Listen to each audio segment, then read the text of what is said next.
स्वागत है आपका बी न्यूज नेशन में। मैं हूं आबिद हुसैन शेख। मंत्रालय के सुबोधेंद्र श्री के कांग्रेस सरकार को सलाह। बीजापुर जिला मुद्देबिहार में हिंदू समाज के मुकंडों की सुरक्षा को लेकर राज्य में हिंदू मुकंडों के हत्या के चलते सरकार से बात करने के लिए तैयार हैं, कहते हुए हर जाति धर्म के लोगों की सुरक्षा सरकार का कर्तव्य होता है कहा।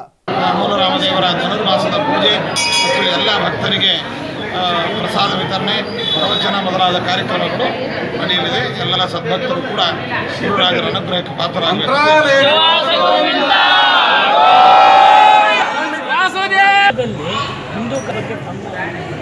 ನಾವು ನಮ್ಮ ರಾಘವೇಂದ್ರ ಸ್ವಾಮಿಗಳವರು ಜಗದ್ಗುರುಗಳಾದ್ದರಿಂದ ಯಾವುದೇ ಒಂದು ಸಮಾಜದ ಬಗ್ಗೆ ಮಾತನಾಡುವಂತಹದ್ದು ನಮ್ಮ ಮಠದ ಉದ್ದೇಶ ಅಲ್ಲ।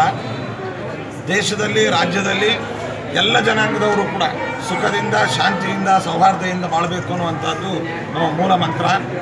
ಆ ನಿಟ್ಟಿನಲ್ಲಿ ಯಾವುದೇ ಸಮಾಜಕ್ಕೆ ಅನ್ಯಾಯ ಅಥವಾ ತೊಂದರೆಗಳಾದರೂ ಕೂಡ ಸ್ಪಂದಿಸುವಂತಹದ್ದು ನಮ್ಮ ಮಠದ ಒಂದು ಮುಖ್ಯ ಕರ್ತವ್ಯ। ಆ ನಿಟ್ಟಿನಲ್ಲಿ ಈಗ ನಿಮ್ಮ ಪ್ರಶ್ನೆಗೆ ಉತ್ತರವನ್ನು ಹೇಳಬೇಕು ಅಂತಂದರೆ ಹಿಂದೂ ಸಮಾಜದ ಬಾಂಧವರಿಗೆ ಅನೇಕ ತೊಂದರೆಗಳು ಕಿರುಕುಳಗಳು ಉಂಟಾಗ್ತಾ ಇದೆ।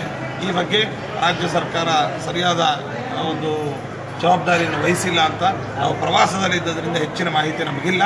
ಆದರೂ ಕೂಡ ಯಾವ ಸಮಾಜಕ್ಕೆ ತೊಂದರೆ ಆದರೂ ಕೂಡ ರಾಜ್ಯ ಸರ್ಕಾರ ಸ್ಪಂದಿಸಿ ಅವರಿಗೆ ರಕ್ಷಣೆಯನ್ನು ನೀಡಿ ಅವರಿಗೆ ಬೇಕಾದ ಸೌಕರ್ಯಗಳನ್ನು ಕಲ್ಪಿಸಬೇಕಾದದ್ದು ರಾಜ್ಯ ಸರ್ಕಾರ। ಅದು ಜಾತ್ಯತೀತವಾದ ಸರ್ಕಾರ ಮತ್ತು ಸರ್ಕಾರ ಅಂತಂದಮೇಲೆ ಎಲ್ಲ ಜನಾಂಗಕ್ಕೂ ಸೇರಿರತಕ್ಕಂಥದ್ದು। ಆ ನಿಟ್ಟಿನಲ್ಲಿ ಅಧಿಕಾರಿಗಳ ಜೊತೆಯಲ್ಲಿ ಮಂತ್ರಿಗಳ ಜೊತೆಯಲ್ಲಿ ಮುಖ್ಯಮಂತ್ರಿಗಳ ಜೊತೆಯಲ್ಲಿ ಕೂಡ ನಾವು ಈ ಬಗ್ಗೆ ಪ್ರತ್ಯೇಕವಾಗಿ ಅವರನ್ನು ಕಂಡು ಮಾತನಾಡಿ ಆ ಬಗ್ಗೆ ಸ್ಪಷ್ಟೀಕರಣವನ್ನು ನೀಡುತ್ತೇವೆ। और खबरों के लिए देखते रहिए बी न्यूज नेशन।